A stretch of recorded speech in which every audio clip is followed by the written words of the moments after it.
Was Jawaan Taylor offsides in Detroit at Kansas City? That seems to be the story, and that's one of the things of contention that everybody's been talking about. It's not such a big deal now because they lost. Kansas City lost. But it's one of those things where if enough people bring it up, they're going to start looking at it. And then I saw today with Mike Florio and Peter King, they were discussing it because, you know, they started bitching about it, how that aspect of it has gotten out of hand. And of course, they want to bring up Lane Johnson. So we can look at it. And I mean, it is what it is. At this particular time, if you look up here, he's lined up about a foot behind the guard, and that they're supposed to be even because the guard is about a foot and a half behind the center. The guard's helmet is probably at the center's hip, and that's the right alignment. And the guard and tackle, their helmet should align. So yes, he is way too far back. There's no ifs, ands, or but about. The problem is everybody wants to say, is this cheating? Is he getting away with illegal motion, false starts, and all of that kind of stuff? He's only getting away with it if they call it. If a referee, because I guarantee you, with all of the people in the box and everybody with the cameras nowadays, they see it. It all comes down to if they want to call it. And in this situation, Detroit at Kansas City, they didn't call it. You can call it home cooking. Wouldn't be the first time. And there's a lot more egregious situations where people break the rule and the refs don't call it. If this is all that they were getting away with, in my opinion, that's not a big deal. However, I would not be surprised if going forward the NFL starts calling this more, because now they've raised such a funk. If you might not like Mike Florio or Peter King, but they've got one of the more popular podcasts about the NFL on YouTube. So a lot of eyes saw that article, and the NFL doesn't want to look stupid. So Florio was right. They'll probably send out a memo or something like that. And yeah, Lane Johnson was known pretty well for doing this. They talked about this last year, about how he gets off the ball so quick and then anticipating the snap. It's you're talking about milliseconds and a situation where you only really see it if you slow up the video. Any other time, it just looks like he's getting a good jump, and it could be perceived that he's jumping the ball. But I guarantee you the refs have talked about it because they watch film just like everybody else. And my opinion is they do let a little bit of home cooking go on sometimes. Because just like basketball, just like umpires in baseball, everybody's got their own particular strike zone or the rules you want to enforce or be a stickler on at any particular game or series or match. Every set of umpires or every umpire team, they got their things that they're going to call. And you watch film and you know which referees are coming and they're going to ref the game. So even you as a player, you know, I've got this referee, he calls holding. So I got to keep my hands inside and different things like that. So it's not anything new. But at the end of the day, if they don't call it, he ain't breaking the rules. Now, if you want to get into the conversation about why they're not calling it here, but they call it at this game during this week, but you didn't call it for the Chiefs at home, but you did call it against the Rams away, you can have that argument, and that might be a legitimate gripe. But at the end of the day, when you on that field, if the ref don't call it, it ain't a penalty. So that's on the NFL to come down on the reffing crew to make sure they're doing it. And if it is something where everybody's breaking the rule and stuff like that, they will send a memo out to all of the teams, and the coaches will read it to the teams in the team meeting and everything, so everybody's on the same page. Sometimes, if it's something that's really egregious, they'll have a rep come out and visit all of the teams, so there's no misunderstanding. Was he offsides? He's back way too far. If a ref really wanted to call it, what a ref would do is they would go to the player and or the coach and say, hey, you're lining up a little bit too far back. You gotta move it up. If you don't move it up, I gotta call you on it. I gotta throw the flag on you. The same way, if a wide receiver is out wide, what do the wide receivers always do? They look at the ref, they point out to the ref. What they're saying is, you don't hear it when you're watching TV, but they'll point to the ref, and what they're saying is, I'm on or I'm off.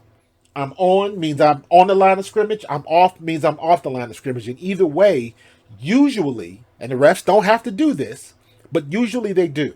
If I go and look at the ref and say I'm off and I'm too far up on the line of scrimmage, the ref will, back up. He'll tell you, back up a little bit. If I'm too far back, he'll say get on the line, scoot up a little bit. Because I've been in situations where I hear the ref say, scoot up, another half a step, you're good. And so that way again, so there's no misunderstanding. The refs aren't trying to throw flags on you. The refs don't want to be that dude that's always throwing the flag, because that interferes with the game. And if it interferes with the game, people on watching it on TV are not going to like it, and that affects the money. Everything has to work together. Don't get it twisted. The refs are not out there just trying to throw flags. However, there are some situations where you look at the refs like, why are you calling this? Why would you call that? Prime example. Now, James Bradbury said this was holding, and he was right.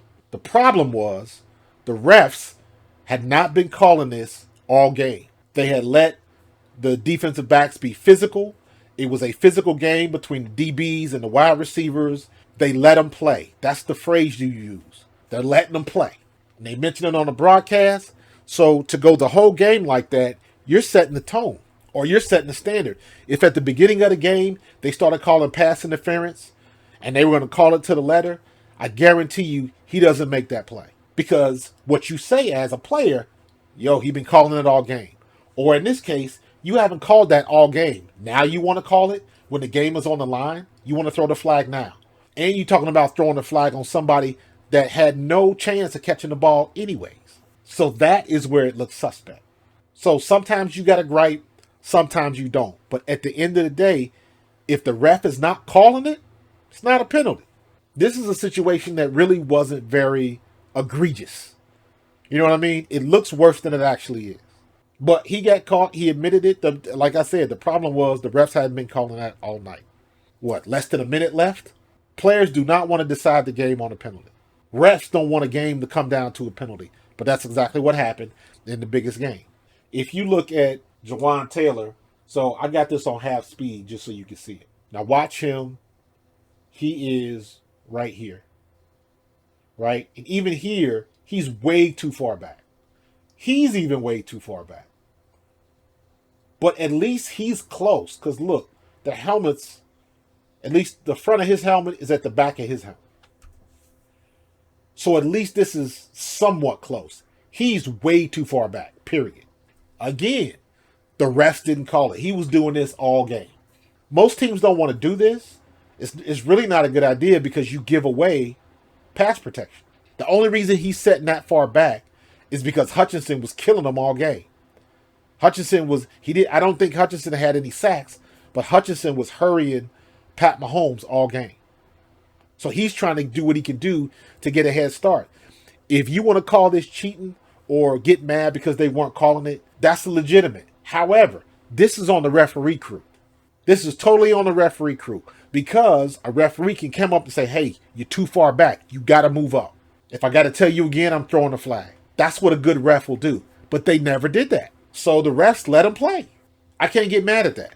You can get frustrated because he's getting away with it. But my thing is, now if Jawaan Taylor was doing that and then Detroit was doing it, but they flagged Detroit, then you got a problem. Because I don't care what you do, you got to keep it fair. If you're going to do it for one, you got to do it for the other. And sometimes refs don't necessarily do that.